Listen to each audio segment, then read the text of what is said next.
ओम शांति। आज बाबा हम बच्चों को समझाते कि बच्चे मनुष्य आत्माओं के सामने समझाओ कि छोटी सी बिंदी में अविनाशी पार्ट भरा हुआ है और यह पार्ट फॉर एवर है, इसलिए किसी को भी इस पार्ट से मोक्ष नहीं मिल सकता है। बाबा कहते ये बात सुनते ही उनकी बुद्धि में बहुत ही उथल पुथल मचेगी, बहुत हलचल मच जाएगी। फिर बाबा समझा रहे संसार के 25 से 30 दुखों की लिस्ट निकालो। बाबा कहते जब तक दुखों की लिस्ट नहीं निकालेंगे तब तक संसार के इंसानों को वैराग नहीं आएगा। बाबा कहते ये पतित दुनिया है, यहाँ बहुत प्रकार के दुख हैं, यह सबको सुनाएंगे तब यहाँ से बुद्धि हट के पावन दुनिया की ओर लगेगी।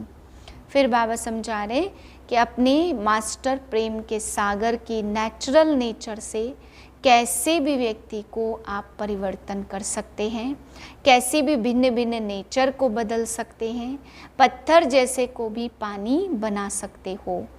तो इसलिए बाबा कहते हैं बच्चे नेचुरल नेचर को स्वरूप में लाओ। फिर बाबा समझा रहे उड़ती कला में जाना है तो अपनी एक एक विशेषताओं को याद करके उन्हें सेवा में लगाएंगे तो उड़ती कला का अनुभव होगा।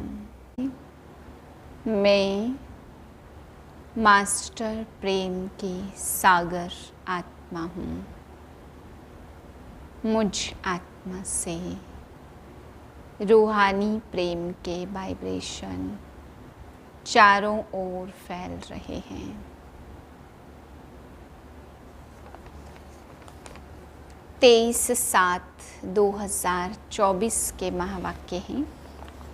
बाबा कहते मीठे बच्चे तुम्हें टाइम पर अपने घर वापस जाना है, इसलिए याद की रफ्तार को बढ़ाओ। इस दुख धाम को भूल शांति धाम और सुख धाम को याद करो। प्रश्न है कौन सा एक गुह्य राज तुम मनुष्यों को सुनाओ तो उनकी बुद्धि में हलचल मच जाएगी। उत्तर है उन्हें गुह्य राज सुनाओ कि आत्मा इतनी छोटी बिंदी है, उसमें फॉर एवर पार्ट भरा हुआ है जो पार्ट बजाती ही रहती है, कभी थकती नहीं है। मोक्ष किसी को भी मिल नहीं सकता। मनुष्य बहुत दुख देखकर कहते हैं मोक्ष मिले तो अच्छा है, लेकिन अविनाशी आत्मा पार्ट बजाने के बगैर रह नहीं सकती। इस बात को सुनकर उनके अंदर हलचल मच जाएगी। ओम शांति। मीठे मीठे रूहानी बच्चों को बाप समझाते हैं। यहाँ तो है रूहानी बच्चे, बाप रोज रोज समझाते बरोबर इस दुनिया में गरीबों को कितना दुख है। अभी यह फ्लड शादी होती है तो गरीबों को दुख होता है, उनके सामान आदि का क्या हाल हो जाता। दुख तो होता है ना, अपार दुख है। साहूकारों को सुख है परंतु वह भी अल्पकाल के लिए। साहूकार भी बीमार पड़ते हैं, मृत्यु भी बहुत होती है। आज फलाना मरा, आज यह हुआ। आज प्रेसिडेंट है, कल गद्दी छोड़नी पड़ती है, घेराव कर उनको उतार देते हैं, यह भी दुख होता है। बाबा ने कहा है दुखों की भी लिस्ट निकालो, किस किस प्रकार के दुख हैं इस दुख धाम में। तुम बच्चे सुख धाम को भी जानते हो, दुनिया कुछ भी नहीं जानती। दुख धाम सुख धाम की भेंट वह नहीं कर सकते। बाप कहते तुम सब कुछ जानते हो, यह मानेंगे कि बरोबर कहते तो सच हैं। यहाँ जिनको बड़े बड़े मकान हैं, एरोप्लेन आदि हैं, वह समझते हैं कलयुग तो अर्जुन 40,000 वर्ष चलना है, बाद में सतयुग आएगा, घोर अंधियारे में है ना। अब उन्हों को नज़दीक ले आना है, बाकी थोड़ा समय है। कहाँ तुम 5,000 वर्ष सिद्ध कर सिखलाते हो और कहाँ लाखों वर्ष। यह 5000 वर्ष बाद चक्र रिपीट होता है। यहाँ दुख धाम में बीमारियाँ आदि सब होती हैं। तुम तो मुख्य थोड़ी सी बातें लिख दो।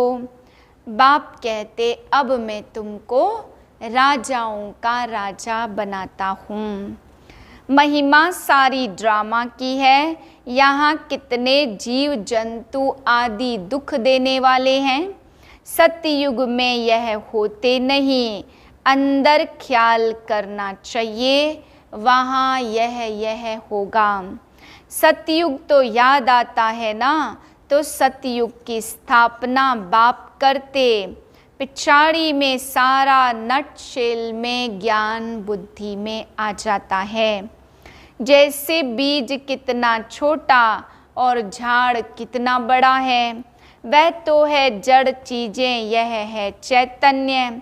इनका किसको पता नहीं है। कल्प की आयु लंबी चौड़ी कर दी है। भारत ही बहुत सुख पाता तो दुख भी भारत ही पाता है। बीमारियां आदि भी भारत में अधिक हैं। यहाँ मच्छरों सदृश मनुष्य मरते हैं क्योंकि आयु छोटी है। यहाँ के सफाई करने वालों और विलायत के सफाई करने वालों में कितना फ़र्क है। विलायत से सारी इन्वेंशन यहाँ आती है। सतयुग का नाम ही पैराडाइज है। वहाँ सब सतो प्रधान हैं। तुमको सब साक्षात्कार होंगे। बाप कहते दिन प्रतिदिन तुमको नई नई गुह्य बातें सुनाता हूँ। आगे थोड़े पता था बाबा इतनी सी बिंदी है और उसमें सारा पार्ट भरा हुआ है फॉरएवर। तुम पार्ट बजाते आए हो। तुम किसको भी बताओ तो बुद्धि में कितनी हलचल हो जाएगी कि यह क्या कहते हैं, इतनी छोटी बिंदी में सारा पार्ट भरा हुआ है। जो बजाते ही रहते, कब थकते ही नहीं हैं, किसको भी पता नहीं है। मनुष्य दुख देखकर ही कहते इससे तो अच्छा मोक्ष पाले। जब तुम सुख शांति में होंगे वहाँ थोड़े मोक्ष के लिए कहेंगे। यह सारी नॉलेज अभी तुम्हारी बुद्धि में है। फलाने फलाने इतने समय के बाद फिर आते हैं पार्ट बजाने। यह कितना बड़ा ह्यूज ड्रामा है। यह सारा ड्रामा तो कोई भी देख न सके, इम्पॉसिबल है। दिव्य दृष्टि से तो अच्छी चीज़ देखी जाती है। गणेश, हनुमान, यह सब है भक्ति मार्ग के, परंतु मनुष्यों की भावना बैठी हुई है तो छोड़ नहीं सकते। अब तुम बच्चों को पुरुषार्थ करना है। कल्प पहले मिसल पद पाने के लिए पढ़ना है। तुम जानते हो पुनर्जन्म तो हर एक को लेना है। सीढ़ी कैसे उतरे हैं यह तो बच्चे जान गए हो। जो खुद जानते हैं वह औरों को भी समझाने लग पड़ेंगे। कल्प पहले भी यही किया होगा। ऐसे ही म्यूजियम बनाकर कल्प पहले भी बच्चों को सिखाया होगा। पुरुषार्थ करते रहेंगे। ऐसे तो ढेर हो जाएंगे। गली गली घर घर में यह स्कूल होगा। है सिर्फ धारणा करने की बात। बोलो तुम्हारे 2 बाप हैं, बड़ा कौन ठहरा। उनको ही पुकारते हैं रहम करो, कृपा करो। बाप कहते मांगने से तो कुछ भी नहीं मिलेगा। हमने तो रास्ता बता दिया है। बाप कितनी मेहनत करते रहते। बाकी थोड़ा बहुत टाइम बचा है। मुझे सर्विसेबल बच्चे चाहिए। घर घर में गीता पाठशाला चाहिए और चित्र आदि न रखो, सिर्फ बाहर में लिख दो, चित्र तो यह बैज ही बस है। पिछाड़ी में यह बैज ही तुमको काम में आएगा। मालूम पड़ जाता है बेहद का बाप जरूर स्वर्ग ही रचेंगे। तो बाप को याद करेंगे तब तो स्वर्ग में आएंगे ना, यह तो समझते हो। हम पतित हैं, याद से ही पावन बनेंगे, और कोई उपाय है नहीं। भक्त लोग इतना विकार में जाते नहीं। सन्यासी भी ऐसे नहीं कहेंगे पवित्र बनो, क्योंकि खुद ही शादियां कराते हैं। वह ब्रह्मचारियों को भी ऐसे नहीं कहेंगे कि तुम्हें शादी नहीं करनी है। वह गृहस्थियों को कहेंगे मास मास में जाओ। तुम्हारे पास गंधर्वी विवाह करते हैं, फिर दूसरे दिन खेल खलास कर देते। माया बहुत कशिश करती, तो भी पवित्र बनने का पुरुषार्थ इस समय ही होता है। फिर है प्रारब्ध, शिविल शिव बाबा बनाते और क्रिमिनल रावण बनाता। यह भी याद करना है, घर घर में क्लास होगा तो समझाने वाले बन पड़ेंगे। घर घर में गीता पाठशाला बनाए, घर वालों को सुधारना है। ऐसे वृद्धि होती रहेगी। साधारण और गरीब वह जैसे हम जिन्स ठहरे। बड़े बड़े आदमियों को छोटे छोटे आदमियों के सत्संग में आने में लज्जा आएगी, क्योंकि सुना है ना जादू है, बहन भाई बनाती है। गृहस्थी में कितने झंझट होते।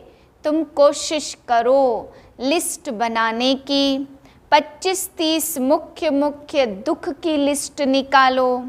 बेहद के बाप से वर्षा पाने के लिए कितना पुरुषार्थ करना चाहिए। बाप इस रथ द्वारा हमको समझाते हैं, तुमको भी विदेही बनाते। इसलिए बाप कहते बच्चे शरीर का भान छोड़ते जाओ।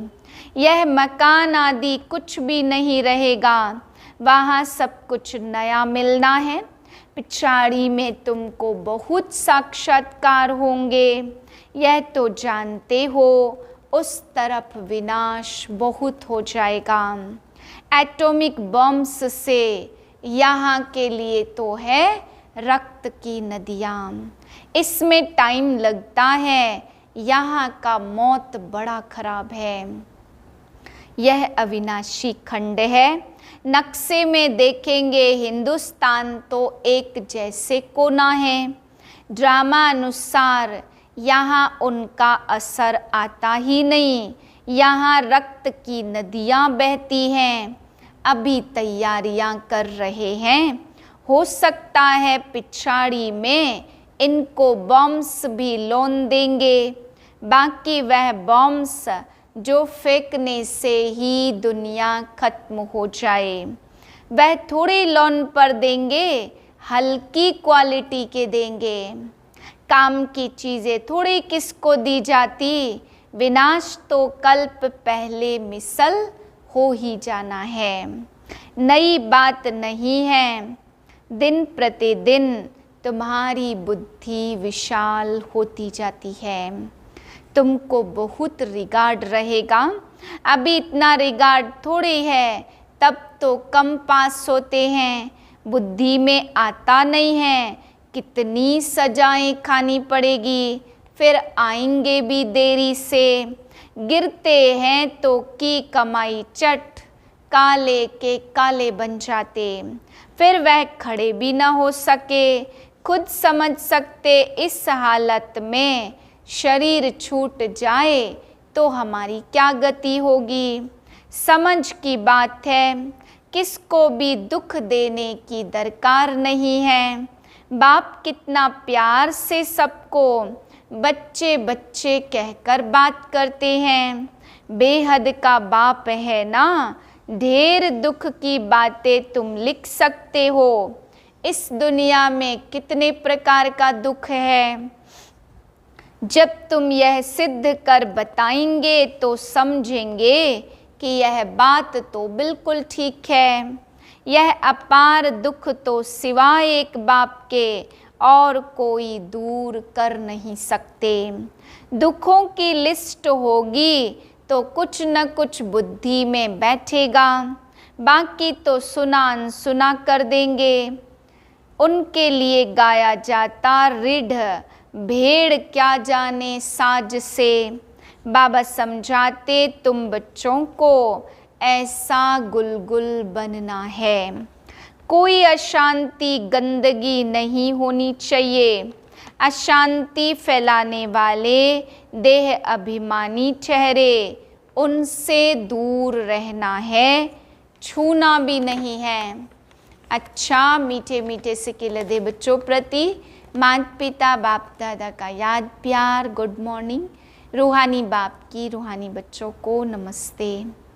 हम रूहानी बच्चों की रूहानी बाप को नमस्ते। धारणा के लिए पहली पॉइंट, जैसे पढ़ाने वाला टीचर विदेही है, उससे देह का भान नहीं, ऐसे विदेही बनना है। शरीर का भान छोड़ते जाना है।